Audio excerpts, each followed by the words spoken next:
Hey everybody, welcome back to A Better Computer. My name is Matt, and today I'm going to take you through the 3 things I think are notably different about the new Magic Keyboard for the iPad compared to the one that's existed since 2020, and I've been using basically every day and really have loved. So there are 3 things I think are notably different about this. I will say before we get going, I'm not going to go into every single nitty-gritty detail in this. I'm just going to talk about the things I think are notable.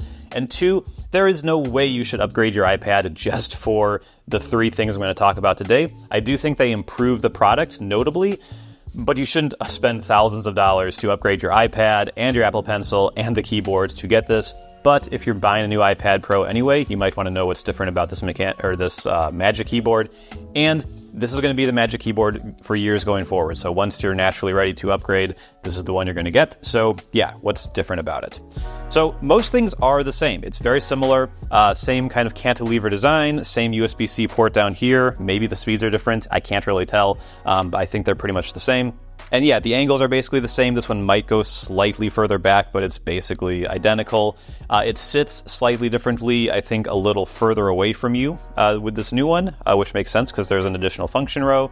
The keyboard layout is the same with the exception of the function row being added. The trackpad is in the same spot with some subtle differences. We'll get into those later. Those are actually items 2 and 3. But the big thing about the construction that I think is different is that while it weighs slightly less, it does have a more premium feel on the inside. They've switched to aluminum instead of on the previous one. They had the soft touch on the outside, soft touch on the inside.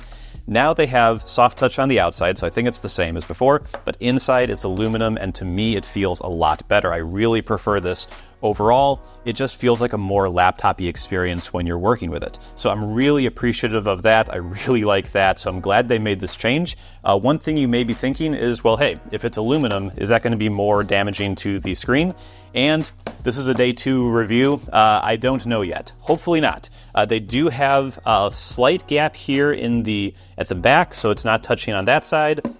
If we open it up, there's a slim little rubber kind of gasket almost around the outside of the keyboard to make sure the keys don't hit the screen. But yeah, over here at the very edges, you do get a little contact. Hopefully that won't end up doing anything in the long run, but we'll see longer term. Hopefully that's not an issue. But yeah, the construction is better. It makes it feel more premium, feels better to type on.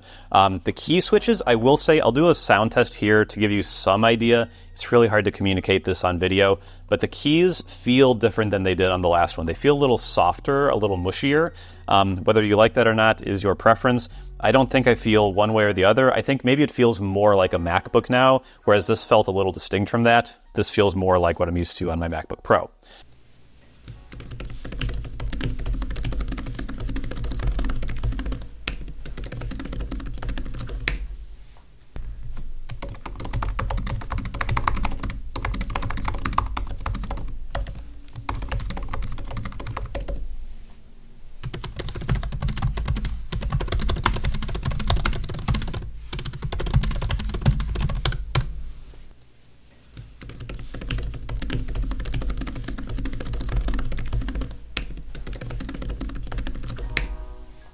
So that's construction.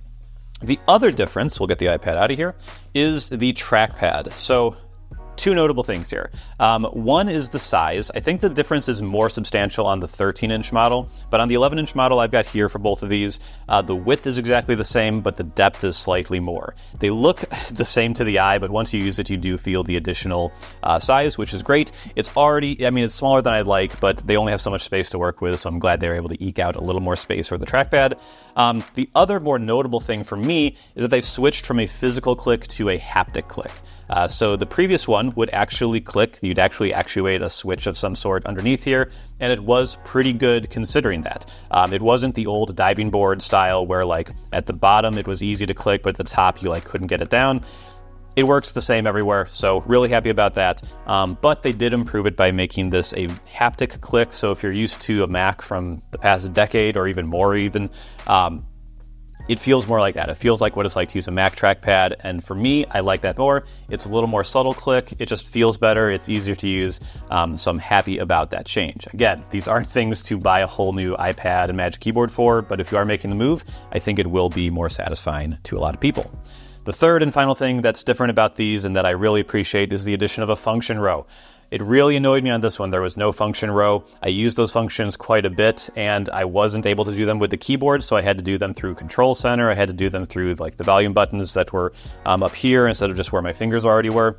So I'm very happy. I also actually remapped the caps lock key to the escape key because I really use the escape key a lot when using the iPad.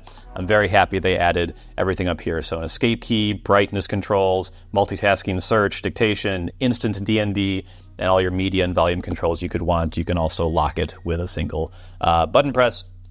All of this is awesome to have. I'm super happy to have it in the iPad keyboard now. It just feels more functional, feels more useful, and it's a thing you'll appreciate every time you use the iPad. So that is a very quick look at what is new and what's notable in the new Magic Keyboard.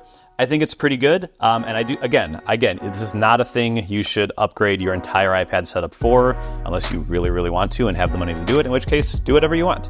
But if you are used to the Magic Keyboard and it becomes time to upgrade your iPad and you need to get a new Magic Keyboard, I think this is an improvement in pretty much every way outside of the annoyance of needing to buy a new $300 keyboard.